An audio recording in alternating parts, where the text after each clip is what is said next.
श्री हरिवंश। तो वृंदावन सतलीला में आज श्रवण करेंगे। ध्रुवदास जी महाराज कह रहे हैं कैसे वृंदावन में रहना चाहिए और क्यों वृंदावन आना चाहिए, और वृंदावन आने से आपका परे भी रहते हैं तो क्या फल मिलता है। सकहितो वृंदा विपिन बसी, छिन छिन आयु विहात, ऐसो समय न पाइए, भली बनी है बात। श्री दुबदास जी महाराज वेलकम कर रहे हैं वृंदावन वास करने के लिए और यहाँ पर अपनी छिन छिन आयु बिताने के लिए, अर्थात मृत्यु की तैयारी करने के लिए। क्यों यहाँ पर बहुत सारी सुविधाएं नहीं मिलेगा आपको। यहाँ आके भी वैसे सुविधा आप ढूंढने की कोशिश ना करें और शरीर को हार के। वृंदावन रहना अपने आप में तपस्या है। यहाँ पर बहुत ज्यादा गर्मी, बहुत ज्यादा ठंडा, बहुत ज्यादा अपराध होने के चांसेस, बहुत ज्यादा प्रेम भी, और अनेक सारे चैलेंजेस आते हैं साधु के मन में। मन की जो वासना पहले नहीं था, वृंदावन आते हैं वो वासना और तीव्र हो जाता है क्योंकि हमारे मन में अहंकार है इसके कारण। इसलिए कह रहे मन ही मारी तन हारी के वृंदावन में गाज। चाहे कुछ भी हो जाए तेरे साथ, वृंदावन में फिक्स हो जा, कभी यहाँ से हिलना मत। वृंदावन के बसत ही अंतर जो करे आनी, तिह सम शत्रु न और को बन बच के यह जानी। अद्भुत। अब वृंदावन निष्ठा की बात हो रहा है। कह रहे आपके वृंदावन वास करने में जो आपको परिवार परिजन गुरुजन कोई भी हो बाधा दे रहा है, अंतर डाल रहा है, बार बार ये कह के अभी नहीं अभी नहीं अभी नहीं, तिहि सम शत्रु ना और को, उनके समान और शत्रु कोई नहीं है जिंदगी में। याद रखना साधक, मन वच के या जानी, तुम्हारे मन में वचन में ये फिक्स कर लो, उससे ज्यादा शत्रु आपका जिंदगी में कोई और नहीं है। जो आपको बहुत देर प्यारे लग रहे हैं वो क्यों, आपको वृंदावन में आने में वो बाधा क्रिएट कर रहा है, वृंदावन से जाने के लिए वो रिक्वेस्ट कर रहा है। ऐसे से दूर रहिए। वृंदावन के वास को जिनको नाही उल्लास, माता मित्र सूता द्वितीयो तजी ध्रुव तिन को पास। ये और निष्ठा की बात हो रहा है। वृंदावन के बात सुन के जिनको मन में उल्लास नहीं आता है, क्या वृंदावन अभी थोड़ा समय हुआ है, अभी बाद में करना, आते जाते रहो, वृंदावन भी रहो उधर भी रहो, दोनों जगह बराबर देर। ऐसे अगर कोई बात करता है आपसे, माता मित्र सुतादित्यो, माता मित्र फ्रेंड, सुतादि यानी आपके संतान आदि, तजी ध्रुवतिन को पास, उनको दूर से ही त्याग कर दो। कभी मत मानना ये आपके कोई अपना जन है। ये निष्ठा की बात है, मरने की बात है। भैया जब मरोगे कोई साथ नहीं जाएगा, कोई साथ नहीं जाएगा। और यहाँ की वहां की ममता से यहाँ से अगर चुके तो तुम हार जाओगे बाजी। ऐसा नहीं करो। यहाँ कुछ और देना चाहते हैं आचार्य हमको। क्या आप लेना चाहते हैं? वृंदावन में जो कवहु भजन कछुक नहीं हो, ये रज तो उरी लागे त नहीं, पीवे यमुना तो। अब कह रहे वृंदावन में आप बस रह रहे, आपको थोड़ा सा भी भजन नहीं हो रहा है। फिर क्या हो रहा है? भजन कछु नहीं हो, कुछ नहीं भजन बन रहा है, फिर भी भजन हो रहा है। कैसे? रज तो उरी लागे त नहीं, पीव यमुना तो।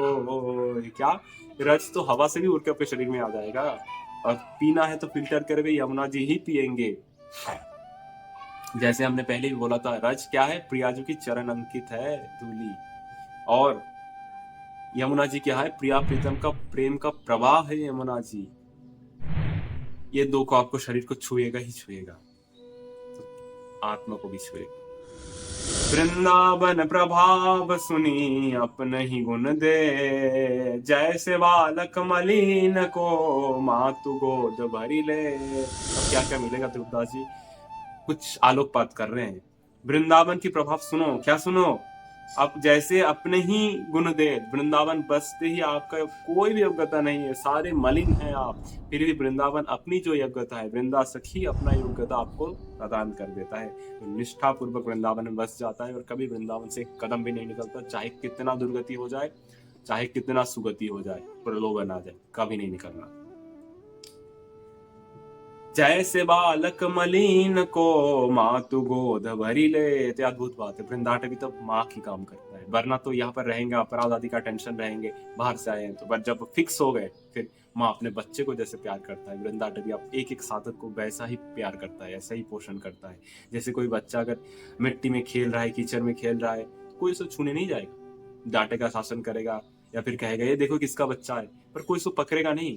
पर माँ तुरंत उसको जाके पकड़ेगा, तुरंत उसको लाएगा, नहलाएगा, सजाएगा, संवारेगा, डांटेगा भी और सजा के सुंदर से कुछ खिलाएगा। ये माँ कर सकता है, कोई और नहीं कर सकता। तो वृंदाटवी हमारी माँ है। माँ अपने जैसे साधकों, गंदे साधकों को ऐसा प्यार करके अपने जैसा बना ही देता है। और ठोर जो जतन करे होत भजन तो नाही, हों फिर स्वार्थ आपने भजन गहे फिर वाही। अब प्रताप दे रहे हैं ध्रुवदास जी महाराज, कह रहे हैं और ठोर जो जतन करे होत भजन तहु नाही। अब कह रहे हैं जो इधर उधर घूमते फिरते रहे, वृंदावन भी है, हाँ ये भी है, हमें और धाम भी जाना चाहिए, पूरी जाना चाहिए, वो जाना चाहिए, यहाँ जाना चाहिए, भर बार भी याद है, तो उनका कुछ भजन नहीं बन पाता, कहीं पर भी उनका निष्ठा नहीं होता। हों फिर स्वार्थ आपनो भजन गहे फिर वाही। बट यहाँ पर रहते ही, फिक्स होते ही स्वार्थ से घूमते रहिए वृंदावन में, भजन की बात छोड़ दीजिए, स्वार्थ से घूमते रहिए, फिर भी आपका जो भजन यहाँ पर बैठे बैठे हो रहा है, कुछ नहीं करने से भी, अपने स्वार्थ के लिए भी वृंदावन घूम रहे, पैसे कमाने, कुछ भी हो, भजन हो रहा है, बाहर के संत महात्मा कभी आपकी बराबरी नहीं कर सकता। वृंदावन महिमा मठ में श्री प्रबोधानंद सरस्वती वर्णना की है। और देश के बसत ही घटत भजन की बात, वृंदावन में स्वार्थो उलटी भजन वह जा। बाहर वैष्णव अपराध आदि का वर्णना करते हुए, सेवा अपराध आदि अपराध से भजन घटने की बात होता है। जब का भजन कम हो गया, उसमें पर्दा पड़ गया, फिर अपराध हो गया। पर वृंदावन में स्वार्थ तो उलटी भजन हो जा। वृंदावन में कोई अपने स्वार्थ से लिए घूमता रहे, कोई भजन की बात नहीं, फिर भी उल्टा उसको भजन हो रहा है। पर स्वार्थ सच सिर्फ इतना है, आप वृंदावन को नहीं, वृंदावन से बाहर नहीं निकल सकते। वृंदावन को अपना जीवन दे देना पड़ेगा, तो वृंदावन इतना कुछ आपको दे देगा, इससे भी आगे देता है। यहाँ तक इतनी की वर्णना होगा। यद्यपि सब अवगुण भर्यो तदपि करत तबुईठ, हितमय वृंदा विपिन को कैसे दीजे पीठ। यद्यपि हमारे अंदर बहुत सारे अवगुण है, तदपि हम वृंदावन की तरफ अपना ईट कर लिया, अपना मुंह कर लिया। तो हितमय वृंदा विपिन है, हित यानी प्रेममय वृंदा विपिन है, कैसे दीजे पीठ, ऐसे को जीवन दे दिया वृंदावन को, और वृंदावन ऐसे ही अपराध कह के, हमको अवगुण कह के अपना पीठ अर्थात बैक कैसे दिखा दे। नहीं, वो अपने हृदय में आलिंगन कर लेते। अब बाहर इधर उधर भटकना बंद हो जाना चाहिए। वृंदावन ते अनत ही जेति के घोष विहात, ते दिन लेखे जिनी लिखो वृथा कारत जात। भजन रसमय विपिन घर समुझी वैसे, बसे जो कोई प्रेम बिजती ही खेत ते थी, तब ही अंकुर होई। इस 4 लाइन में ध्रुवदास जी महाराज कह रहे हैं, वृंदावन की अनंत जय घोष है, क्या ही वर्णना ना करे उसकी। ते दिन लेख जिन लिखो वृथा कारत जात, कितना ही उसको मैं लिखूं, वो वृथा कारण वृंदावन को अपना करके स्वयं प्रिया प्रीतम के लायक बना देता है। भजन रसमयी विपिन घर, ये घर है भजन का, प्रेम का, हित का। समुझ वैसे जो कोई, इसको जो कोई समझ जाता है, प्रेम बीज तिहि खेत ते, ये खेत में प्रेम बीज, तब ही अंकुर होए, तब अंकुर होगा। वैसे वृंदावन को नहीं जानते, स्वार्थ में घूमते, तब भी प्रेम आपको मिलेगा, मंगल आपका होगा, इसमें कोई संदेह नहीं है। अगर आपको जान के एक एक कदम वृंदावन में घूमेंगे, फिर देखना हृदय में कैसा प्रेम का ज्वार उदय आता है। तो आचार्य इसीलिए कृपा करके हम लोगों को देते हैं कि उनका जो कृपा वो महसूस किए हैं, हम जैसे विषयी साधक भी उन्हीं का कृपा से वैसे ही वृंदावन में प्रेम से डोलते रहते हैं। जितने भी सारे संत महात्मा हुए हैं, सारे वृंदावन में है। बाहर है, हो सकता है, नहीं हो सकता, पर वृंदावन में है, इसमें कोई संदेह नहीं। वृंदावन प्रकट में भी है, अप्रकट में भी है, शरीर छोड़ दिए तब भी वृंदावन में है। कहाँ जाना, कहाँ क्या ढूंढना। आपको प्रेम चाहिए, सच में भक्ति चाहिए, वेलकम। टाइम पास करना है, never comes to Vrindavan, never comes to Vrindavan. Vrindavan को हम बॉलीवुड तो नहीं कर सकते हैं, बट कुछ टाइम के लिए अपना ही लाभ तो होगा। कैसे भी भाव से वृंदावन आए, आप नरक नहीं जाएंगे, इसमें कोई संदेह नहीं है। पर साधक खुद की प्रयत्न करें, हम आगे भी जाना है और आगे जाना है, प्रेम जाना है कि ऐसा समय दोबारा नहीं मिलेगा। बार बार तो बनत नाही यह संजोग अनूप, मानुष तन पाई वृंदा विपिन रसिकन संग विभुरो। अर्थात ये समय बार बार नहीं मिलेगा, ये मनुष्य बॉडी मिल गया, पता नहीं अगले दिन में क्या बन जाए। फिर हमको वृंदावन का परिचय भी मिल गया, फिर रसिकों का संग भी मिल रहा है, कैसे भी हो मिल रहा है, सुनने को मिल रहा है। ये इसका दुरुपयोग नहीं करे साधु। इसका अगर दुरुपयोग करेगा तो शायद अगले जीवन में मनुष्य जीवनी भी ना मिले, क्योंकि ये बड़ा दुर्लभ है, इसके लिए रोना पड़ता है। मिल गया है तो साधक पूरी तरह से जान लगा दे अपना, चाहे हम 1000 बार गिरे फिर भी निराश ना हो, हताश ना हो। महाराज जी बार बार कहते ही रहते हैं, तो 1000 बार गिर जाए फिर 1001 बार हम दौड़ के आगे बढ़ेंगे, हम रुकेंगे नहीं, झुकेंगे नहीं। प्यारी जी की कृपा से, गुरुदेव की कृपा बल से, हम में तो कमियां हैं, पर उनको भीख मांगते मांगते, अपना भी पुरुषार्थ से चेष्टा करते करते, पर अहम ना हो कि हम कर रहे हैं, कि आप बल दो महाराज, आपकी कृपा से जीतेंगे, पर हमारी कोशिश भी रहे, पक्का साधक आज नहीं तो कल जीतेगा।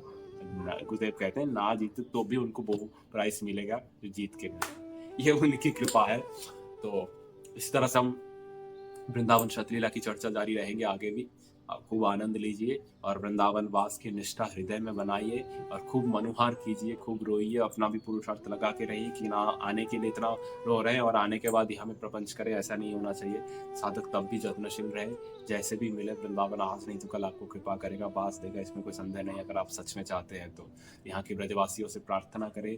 कल्प वृक्ष कहा गया है लताओं को, डेजर्ट ट्री, तो डेजर्ट ट्री से प्रार्थना करें, डेजर्ट ट्री तुरंत आपकी प्रार्थना प्याजू तक पहुंचा देगा। तो वो सुन ले और क्या है, इसलिए लताओं के पकड़ के संत लोग रोते हैं, प्रार्थना करते हैं कि लता तुरंत, गुरुदेव भी कहते हैं ये लता से देखा है, प्रार्थना तुरंत जाता है, अपने भी जीवन में देखा है। तो इससे ज़्यादा मौका और क्या मिलेगा। यमुना जी से मनुहार करिए, क्योंकि वृषभानु जी को यमुना जी से कई बार मनुहार किए थे, कब हमको मिलोगे, कब हमको मिलेंगे। फिर जाके यमुना जी की कृपा से नित्य बंधन से वृषभानु कुंवरी नंदनी को प्राप्त हुआ है। तो साधक प्रार्थना है कि हम भी अच्छे तरीके से, अच्छे क्या, गुरु कृपा से इसी मार्ग में चलते रहे जितना बने, और आप भी उतना बने, चलते रहिए और वृंदावन का वास अपने समय के अनुसार श्री जी सबको सुलभ कराए। राधा वल्लभ श्री हरिवंश, वृंदावन श्री वल्लभ, जय जय श्री सतगुरुदेव भगवान की जय, जय श्री हरिवंश।